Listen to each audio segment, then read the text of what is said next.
सुख शांति आनंद ये करने चाहते जगत मंगल करने प्रभु चाहते ये जीव जगत नष्ट है तो बचेगा चाहते केवल सब केवल धर्म ही केवल रक्षा कर जगत को नतुवा समस्त आम नष्ट धर्मर प्रतीक जदि आम न प्रतीक हवा ताले केही कहार प्रिय हेबेनी समस्ते समस्त शत्रु आगामी समय जमी जदु वंश जमी समस्त शत्रु देखा गले ये माया सेमती आउ किसी पीढ़ी रे सब समस्त शत्रु देखा दिबे समस्त समस्त मारिबा तो आरंभ हेलानी आ सेटा बेसी आगे पड़े प्रत्येक को हम शत्रु देखा दिबे जो बापा पुओ ताको शत्रु देखा दिबे से कला मार पुओ आने भी बापा रही बड़ अलिया ताको बटे ये सब हेलानी एटा बढ़ी जीव परिया कथा तामे देइनी बोली मु कहूनी आरंभ हेई गलानी से जिनिस जगत आ किछि नै मार पुओ मार को भी मार सब गटुती जगत हेई गलानी महापाप होई कि धरा धलदल माने टळमळ हेलानी आ आमे कोन धन पळे खर्च कर दे कि को सुख पाइबे को सुखटा आसी सुख तो मो भीतर अछि यदि सुखी पाइली सुख आसला मु संतुष्ट होई पाइली मो सुख आसी मो संतुष्ट न होई पाइली आउरी आउरी आउरी आउरी बुढ़ा काल को आउरी आउरी आउरी राजू केते प्राण में उड़ी जाई तो मु बुझी पारिनी ना दुनिया बासिली ना धर्म विषय जानिली ना भगवत प्राप्तेली ना जप ध्यान पाइली ना साधु संग पल्ली ना किछि सिखिली कागज पछरे माटी पछरे मोर मोर मोर मोई केते चाली गली एटा बुझीबा को पड़ी भगवान बहुत रहिले बहुत प्रभु सहित भाववासी तो अलग बात कथा आगाने बड़ा मनुष्य से होवा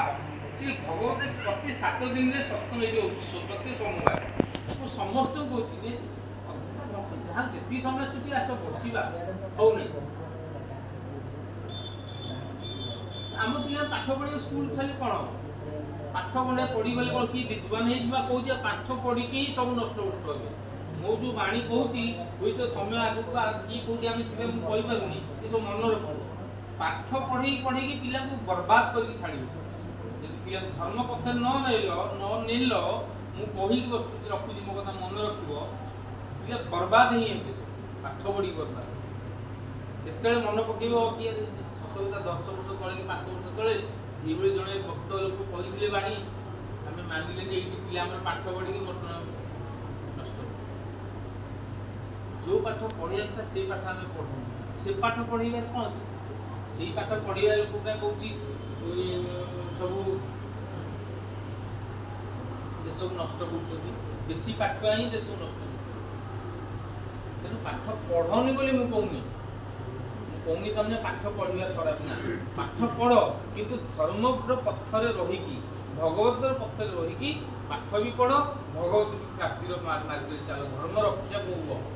निज परिवार भीतर निज भीतर धर्म रक्षा कर तापर परिवार आग मोर मोर परिवार कथा चिंता आग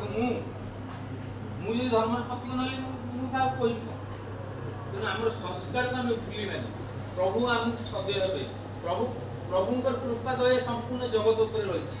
आम से पात्री हवा दरकार से योग्य हेले प्रभु आशीर्वाद आसो भगवान क्या दिखते कहबार अर्थ है सी योग्य ताकू ही सब जिन प्रभु देते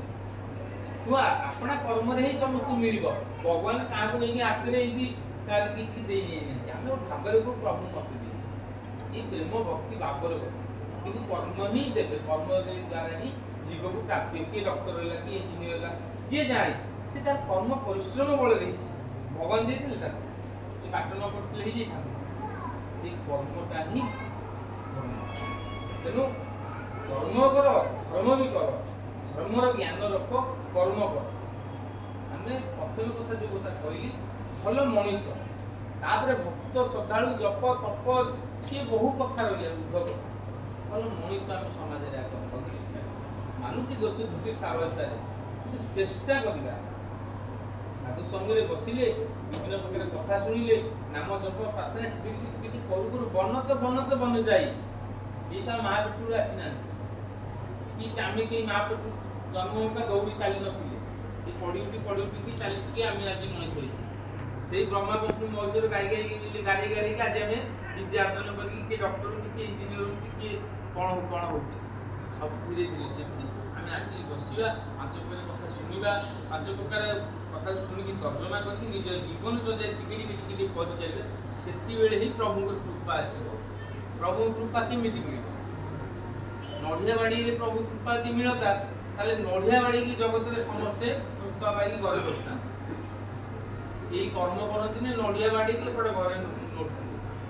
नड़िया बाड़ी की रोग गला नड़िया बाड़ी की तो सब कम कर्म बिना फल ना ये तो आम भक्ति नड़िया बाड़ू भोग कि आम व्यवसाय को नहीं गले नड़िया बाड़ू मो पु पास हो मो पु पाठ पढ़ोनी दुष्टाइम कर बुलियो बुली कटी कर नड़िया बाड़ी कर मो पु पास कर दे पास कर दे ये कौन ये सब जिनस भक्ति रख नड़िया बाढ़ा बाड़े मना कर भक्ति रख नड़िया बाढ़ाओ सब कर कि आठ पढ़ी पास मान कर्म ही निज गुरु उद्धव केते तू पचारू ए उद्धव कर्म जदि तुम जेमिति करे तुम मते सेमिति पाइब तबे मंद कर्म धारणे जीव मते मु मंद हेकी मते पाइब आ मंद भी मोटु सृष्टि भल मंद संपूर्ण विश्व जगत रु अमृत भी मोटु सृष्टि आ विश्वटा आउ कुआडु आइला मोटु विश्व भी सृष्टि बाकी तुमे कौन ग्रहण करिवो सेटा तुम उपरे आमे चेष्टा करबा फल होबा आ फल होबार जागा हला एई जागा प्रभुंकर जगह ही भल जगह जगत श्रेष्ठ ये परम पद पर ये जगह जी बसी जाती से महामानव हो जाए धन्य हो जाती धर्म जगत में ना लिखाई जाए भक्त हो जाती प्रभु शिखा गोटे दिन ज्ञान आलोचना कहीं पाई ना गोटे दिन जीवन शिक्षा